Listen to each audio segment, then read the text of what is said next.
intii ku habboonayd waa la yiri ra'iisul wasaaraha hadalkiisa ayaa wax walba ku soo koobnaayeen ku dhamaayeen madaxweyne Ismaaciilna uu raaciyay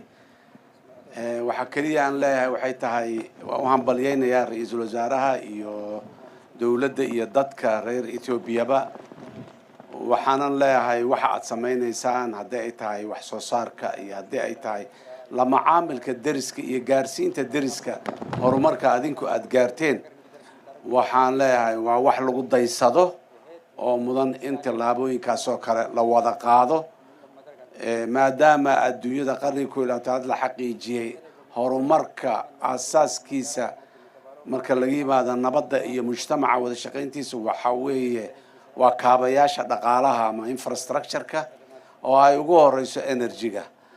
wax walba Ethiopia caqliga ay sameysay iyo hoggaanka ra'iisul wasaaraha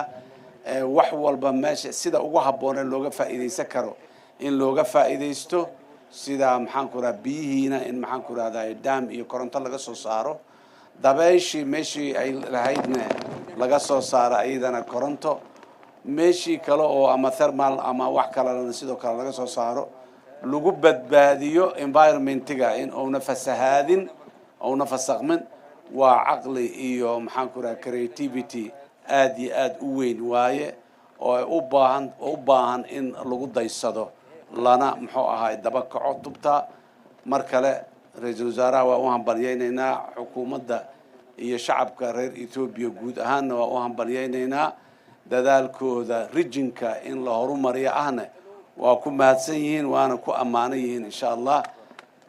Soomaaliyana muxuu ahaay waxay ka mid noqon doontaa dalalka macaamilka la leh ama ka faa'iiday inaan dib u soo bilaawno wixii iyo wadadii dheeraado Ethiopia soo martay muhiim ma aha meeshaas inaan kala qabsano oo aan ka faa'iideysano ayaa sida saxda ay tahay waana sameeynayna diyaaliira mar kale habalyo aad iyo aad u mahadsantiin wassalaamu calaykum waraxmatullaahi wabarakaatuh congratulations